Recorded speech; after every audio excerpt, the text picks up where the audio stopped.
bonjour et bienvenue au podcast de sorcellerie.net. Mon nom est Dead Breeze et je suis en compagnie de Zelda. Allô Bonjour Zelda, Fabrice, comment ça va? ça va bien toi? Ben, je vais très bien, merci. Donc aujourd'hui, on a un de nos thèmes qui revient quand même assez souvent cette année, mais quand même assez plaisant. Oui, C'est les créatures magiques, mais cette fois-ci, là, on parle des créatures de l'Asie. Donc l'Asie, c'est quand même assez large. assez. Hem, oui, il y a beaucoup de stock, et on passera pas au travers de tout, ça c'est sûr, sûr, sûr, sûr, sûr. Mais je pense que si jamais les gens aiment vraiment les parce qu'on c'est sûr qu'il va y avoir 2 podcasts, c'est évident là. Si jamais on en a encore, beaucoup, beaucoup de matériel puis vous voulez en avoir plus, dites-le, puis on va faire une version 3 4 peut-être Avec ce là. qu'on n'a pas couvert. Hem avec ce qu'on a pas couvert, je sais que tu as fait beaucoup de recherches sur le sujet, fait que je vais te laisser aller. Ben, certainement. Puis, si jamais, c'est sûr que je vais avoir une couple de créatures qu'on va avoir en commun, puis je vais renchérir, sinon je ferai des clins d'œil un petit peu plus tard, mais je suis à l'écoute de ce que tu dis. Oui. En fait, quand on parle de créatures magiques en Asie, c'est sûr on pense immédiatement aux dragons. C'est comme ça va de Mmh. soi, surtout les dragons chinois. C'est quand même, ça fait partie, c'est ça a une partie très importante au niveau de leur mythologie. En fait, on a un dragon en chinois, on appelle ça long, long. En tout cas, j'espère que je massacre pas trop le mot. Est-ce que c'est OHM? Non, OK. c'est comme un L-U-N-G un peu ou L-O-N-G, long. OK, OK, OK. Ça c'est surtout dans la prononciation, bien évidemment, parce que, c'est vraiment la prononciation qu'on qui est comme ça, là, et non pas leur vraie Pour écriture. info, ni moi, ni Zelda, on est Pas chinoises. du tout. Juste comme ça. Pas du tout et je ne le parle pas du tout.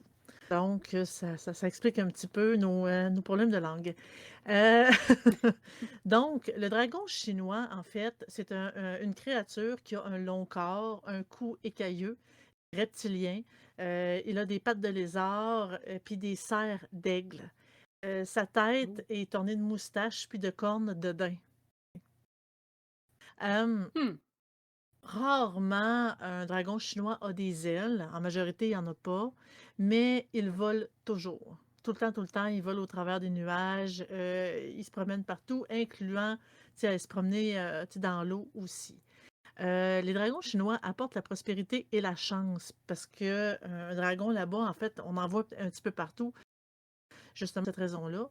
C'est des créatures qui sont sages et bienveillants en majorité. Des fois, il peut arriver qu'il y ait des exceptions, mais vraiment dans la très, très grande majorité, ils sont sages et bienveillants. Ils sont là pour nous aider, ils sont là pour nous protéger, ils sont là pour, tu sais, vraiment, pour nous, en fait. Hem, les dragons contrôlent, les fleuves, les lacs, les mers, puis ils apportent aussi la pluie. Tu sais, ils font un petit peu office de, tu sais, Heu, C'est Dame Dame Nature. Nature, exactement, merci. En Chine, chaque étendue d'eau est contrôlée par un roi dragon. Donc, Ouh. c'est vraiment chaque partie, chaque coin d'eau, il y a un dragon qui la contrôle. Quand que, par exemple, il y a les champs, il y avait des sécheresses, ben, c'était un dragon, il faisait des prières au dragon, il donnait des offrandes au dragon, pour qu'il puisse faire venir la pluie. Puis il y a différents types de dragons selon la couleur, selon leur capacité, en fait. Hem, les dragons noirs, c'est plus le nord, les tempêtes qu'ils combattent dans les airs. Le dragon bleu symbolise l'Est, puis c'est l'arrivée du printemps. Les dragons rouges, l'Ouest, sont associés, au plaisir de l'été. Les dragons blancs, c'est le Sud, puis sont signe de mort ou de famine imminente. Les dragons jaunes sont solitaires et vénérés. Ils portent les prières jusqu'aux dieux.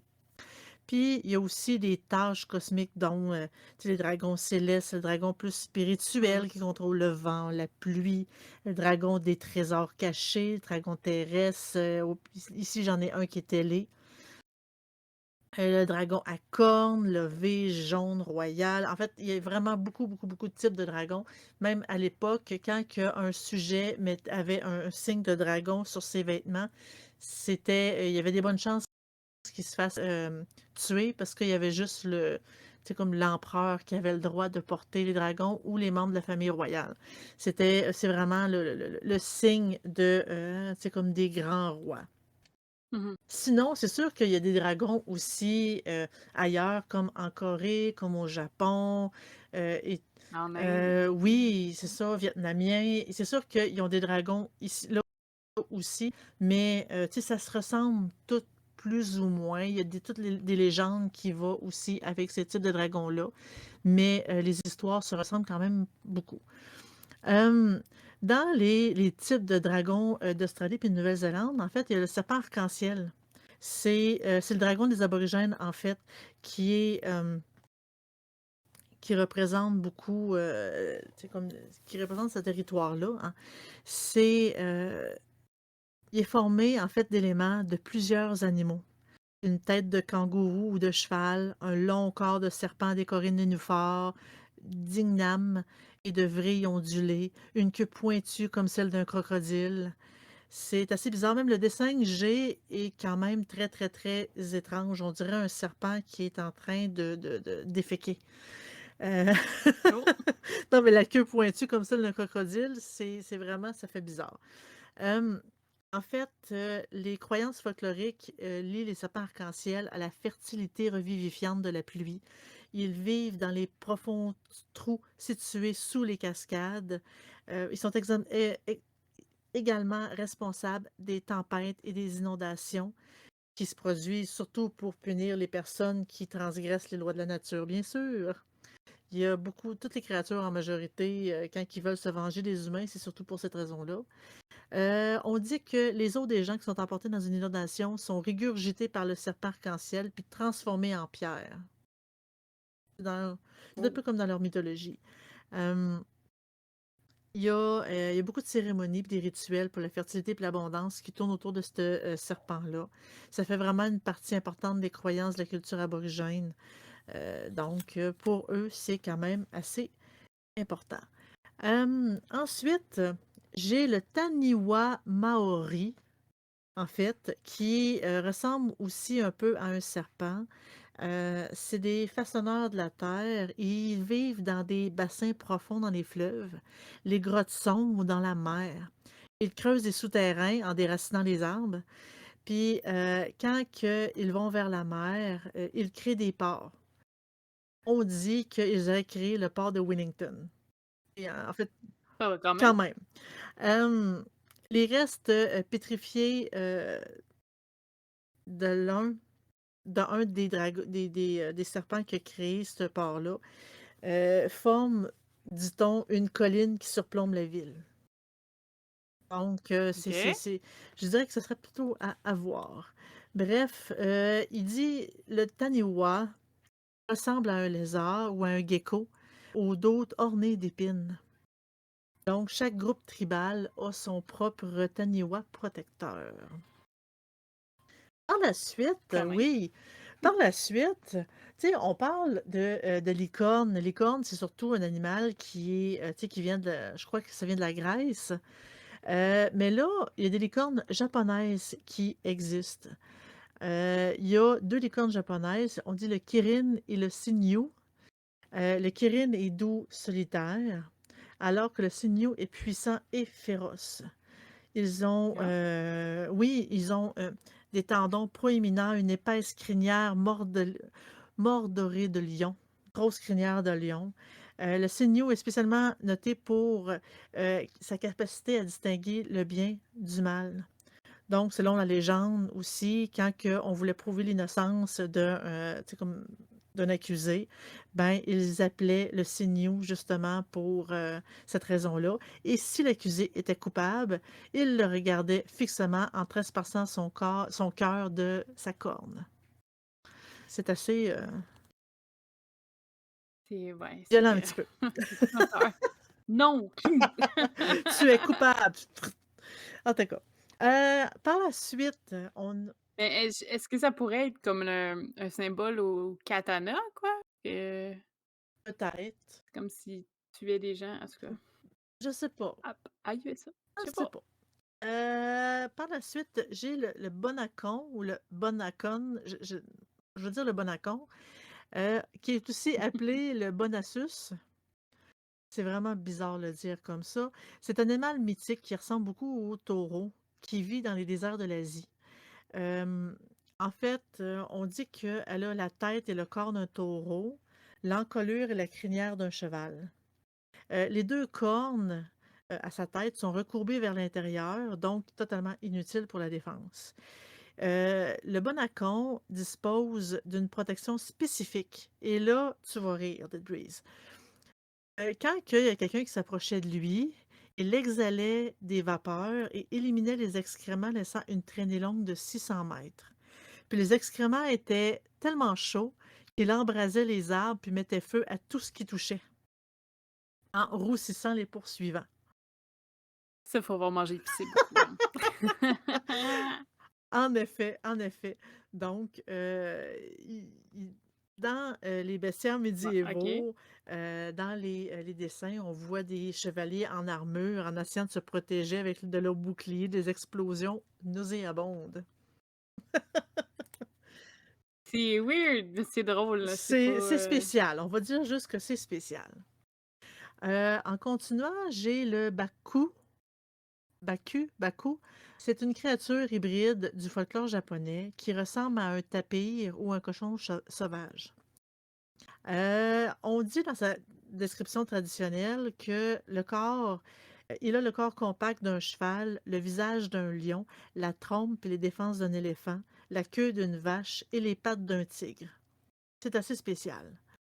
Le Baku repousse la méchanceté. En Chine, parce que c'est dans le folklore japonais, mais la créature, est originaire de Chine. On pensait que dormir sur une fourrure de Baku protégerait de la peste et que son image est un puissant talisman contre le mal. Au Japon, le Baku est le dévoreur de rêves. Tous les cauchemars Ouh! suscités par les mauvais esprits, ben, le Baku les mangeait, ces cauchemars-là. En fait, on était protégés. Et une personne qui se réveillait d'un cauchemar doit dire 3 fois Baku mange mes rêves. Ainsi, le Baku transforme les présages néfastes en les dévorant et en dévorant toutes les influences nuisibles. Bref. Donc, il y a même C'est drôle parce que baka, c'est une insulte en japonais, genre un idiot ou un truc comme ça, mais tu sais qui est pas loin. c'est pas loin. Puis même le caractère kanji de Baku, écrit sur les oreillers, protégerait les dormeurs aussi. Donc, Ah, c'est spécial un peu. Par la suite, j'ai le Ningyo. N Là, je pense que dans ce podcast-là, je vais vraiment massacrer les noms parce qu'il y en a quand même beaucoup. Le Ningyo, c'est encore dans le folklore japonais. Ça veut dire en japonais «poisson humain». Ça ressemble à une sirène, en fait. Et les textes anciens, décrivent, le Ningyo, avec une bouche de singe, des écailles dorées scintillantes, une voix flûtée et un visage humain. La consommation de Ningyo confère l'immortalité. Bref, si on réussit à en tuer un et à le faire cuire, ben, on devient soudainement immortel. Donc, tu sais, il y a comme encore toutes les légendes d'un pêcheur qui va en pêcher un, mais découvrant que c'est ça, il décide de ne pas le manger, mais là, sa fille le mange, puis elle devient immortelle, puis elle survit à tous ses maris. C'est une façon de dire que c'était une veuve noire, mais elle survit à tous ses maris. Donc, ça rentre beaucoup dans le folklore. Euh, Par la suite, il, il y a le yoke. Je sais vraiment pas si je le dis comme il faut. En fait, c'est un mot aborigène. Ça s'écrit Y-A-W-K, Y-A-W-K. Je sais pas si tu veux mettre un peu ici de Breeze, là. Yoke, c'est yoke. pas mal dessus, Ouais, je là. suis pas mal là-dessus. En gros, c'est un esprit féminin qui vit dans les trous à eau sacrés. Ces esprits-là ont souvent l'apparence de sirènes, de jeunes femmes à queue de poisson et longues chevelures vertes comme les algues. Les lambeaux d'algues flottent dans les eaux sont censés être la chevelure du yoke. Donc, ça ressemble un peu aux naïades grecques, mais c'est comme des esprits de la fertilité. Puis juste, s'approcher du trou où est-ce une de ces créatures-là, vivent, peut rendre une femme enceinte. Ah ben, Je me cool. demande combien de femmes ont donné cette raison-là. Je sais pas, hein? Ah, donc c'est lié à l'eau porteuse de vie. Ils apportent des pluies offrant de l'eau potable et faisant pousser les plantes. Mais quand ils sont en colère, ils font des tempêtes violentes. Ils sont des métamorphes aussi.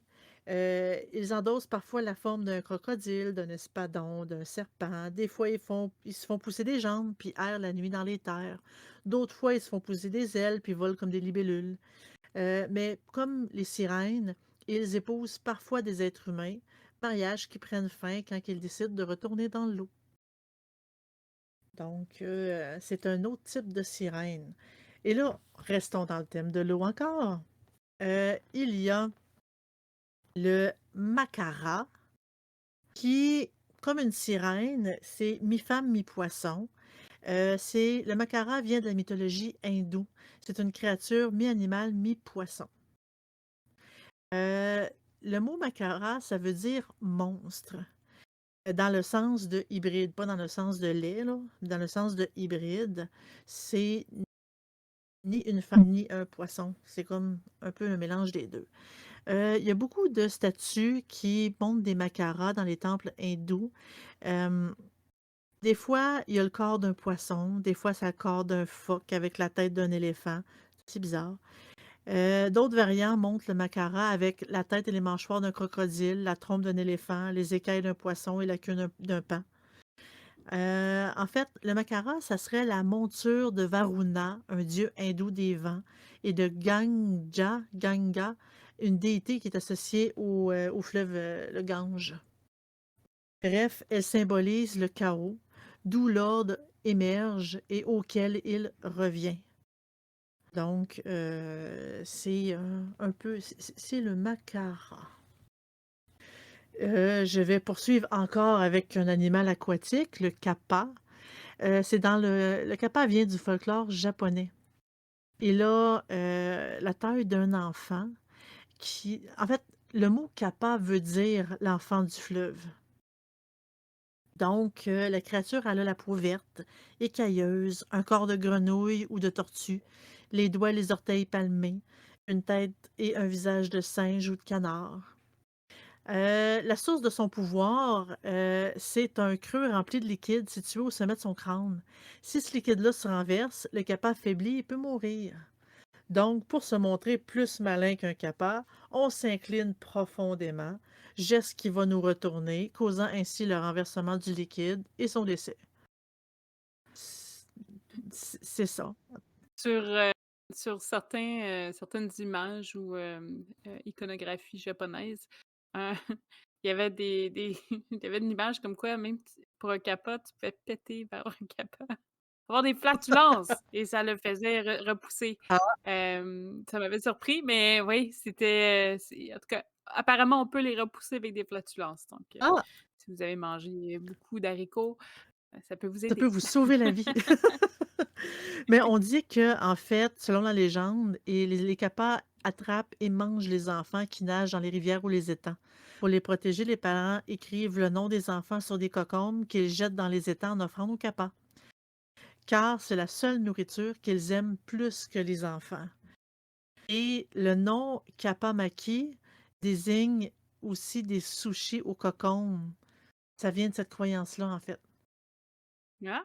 Et oui, on en apprend à tous les jours. Alors, maintenant, allons du côté des oiseaux. J'ai le Feng Huang. En fait, c'est en Chine. C'est un phénix, en fait, de Chine. C'est la créature mythique la plus respectée en Chine après le dragon. Puis, il règne sur tous les autres oiseaux. Ses descriptions varient, mais la plupart, il a des plumes colorées et flamboyantes, de la queue, je m'excuse. Heu, je dis que les plumes colorées et flamboyantes de sa queue ressemblent à celles d'un paon. La tête et le corps sont pareils à ceux d'un faisan. Hem, En fait, son origine, c'est plus symbole yin et yang, parce que tu as le côté feng qui est le mâle ou le yang, qui symbolise le cycle solaire, puis le huang, c'est le côté femelle ou yin, qui symbolise le cycle lunaire. Donc, ensemble, c'est plus, ça symbolise l'amour immortel entre les époux. Donc, beaucoup, beaucoup de Chinois décorent leur mariage avec ce type, avec les images de cette créature-là. Hum, Par la suite, on va tomber dans le domaine des vampires. Parce que oui, les vampires, il y en a aussi en Inde et en Australie. J'ai le Vetala. En fait, c'est un esprit hostile qui n'a pas de corps. Il ranime les morts pour attaquer les vivants. Les Vétalas causent la folie et les fausses couches. Ainsi, ils tuent aussi les enfants. Euh, Ils vivent dans un domaine qui est situé entre la vie et la mort. Ils voient donc le passé, le présent et l'avenir. Il y a beaucoup de magiciens qui essayaient d'en faire leur esclave pour profiter de leur talent. Euh, mais les personnes ordinaires réussissent à éloigner les Vétalans en récitant des prières et des mantras. Donc, c'est... en fait, selon la légende, on dit qu'il y a un roi qui a demandé à un sorcier de capturer un Vétala qui vivait dans un arbre proche. Mais pour réussir, le roi devait rester silencieux. À chaque fois qu'il capturait le Vétala, il racontait une histoire qui finissait nécessairement par une question, que le roi ne pouvait pas s'empêcher de poser la question et il se réchappait pour retourner dans son arbre. C'est quand même assez bizarre. Par la suite, un autre type de vampire, il y a le Yaramayahu, qui est le vampire des Aborigènes. C'est un petit homme rouge d'eau, tu sais, d'à peu près 1 mètre de haut, une grosse tête, une bouche ouverte. Il vit au sommet des figuiers, puis il s'y accroche avec ses doigts, ses orteils, comme des ventouses d'une pieuvre. En fait, lorsqu'une Mmh. personne sans méfiance va sous un figuier où est-ce qu'il est là, le Yaramayahu saute sur la personne puis suce son sang par les mains et les pieds. Donc, oui, Ah! la laissant faible et sans défense, mais causant rarement sa mort. Plus tard, la créature revient pour avaler la personne tout entière, puis après une sieste, elle régurgite la partie non digérée de son repas. La personne est encore vivante, bien qu'un peu plus petite qu'elle était au départ. Fait que ça, c'est comme le remède, l'espèce de liposuction, tu vas te faire attraper par cette créature-là, puis pouf, Puis pouf, tu as perdu t'as 40 perdu livres. 40 livres, félicitations. Hem, Par la suite, j'ai évidemment les Oni, japonais. C'est des en fait, c'est comme des ogres, les Oni. C'est des immenses humanoïdes sauvages aux traits démoniaques, la peau ou chevelure rouge, des cornes, les griffes, sont vêtus uniquement d'un pang ou d'une peau de tigre et tenant, une massue à pointe de fer. C'est vraiment les méchants.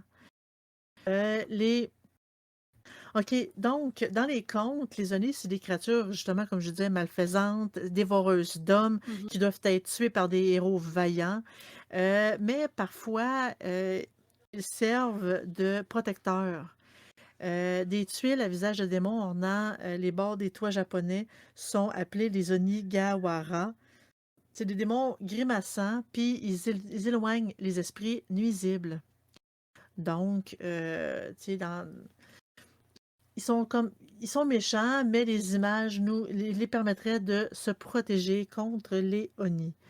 Par la suite, il y a en fait, C'est-tu comme des gargouilles, dans le fond? ben, j'aurais tendance à dire que oui, parce qu'à voir leur visage, ils sont vraiment laids. Mmh. C'est vraiment laid. Oui, j'aurais tendance à dire que c'est type gargouille. Ben, regarde, des villages traditionnels japonais, il y avait, à chaque année, il y avait des cérémonies qui étaient organisées pour éloigner les Oni. Généralement, pendant la fête, c'est, c'est au début du printemps, ils jetaient des graines de soya par la porte ou aux membres de la famille arborant un masque Oni en criant «Oniwa soto, fukuwa uchi». C'est «Dehors les démons, que vienne la chance». Donc les graines de soya étaient censées purifier la maison en éloignant les mauvais esprits. Il y a aussi les yokai, que ça vient aussi du Mmh. folklore japonais. Ça, on les connaît, on connaît quand même un peu ce nom-là, les yokai. Les yokai, c'est des esprits ou des démons qui sont un peu moins maléfiques que les oni, mais c'est quand même des semeurs de discorde. Ils sont en majorité, tu sais, en fait, c'est comme des apparitions, des esprits, des démons. Ils sont souvent juste gênants ou espiègles. Il y a différents types de yokai. J'avais le Itotsume Kozo. Il y a une taille de petit garçon, puis il ressemble à des prêtres bouddhistes chauves, dotés d'un œil géant au centre de son visage. Il est plus gênant que dangereux, puis il s'amuse juste à effrayer les gens. Il y a le Rokurokubi, que ça c'est il ressemble à monsieur, madame, tout le monde, mais la nuit, le cou devient très long, puis ils prennent l'apparence des Oni. Donc, là aussi, ils effraient puis espionnent les gens. Et il y en a un autre que je vais vous nommer, le Nukekubi, qui ressemble à des humains le jour, aux autres aussi, mais la tête puis le cou se détachent du reste du corps la nuit, puis qui s'envolent en quête de proie humaine. Puis avant d'attaquer, ils crient pour intensifier la peur de leurs victimes. Ça devait être quand même assez effrayant. Et pour C'est apercevoir une de ces créatures-là, il faut chercher un cercle de symboles rouges entourant la base du cou d'une personne. Ah, eh bien, ça doit être là où est-ce que ça se détache. donc sur ce, on va vous souhaiter une excellente semaine. Bonne Au semaine! revoir.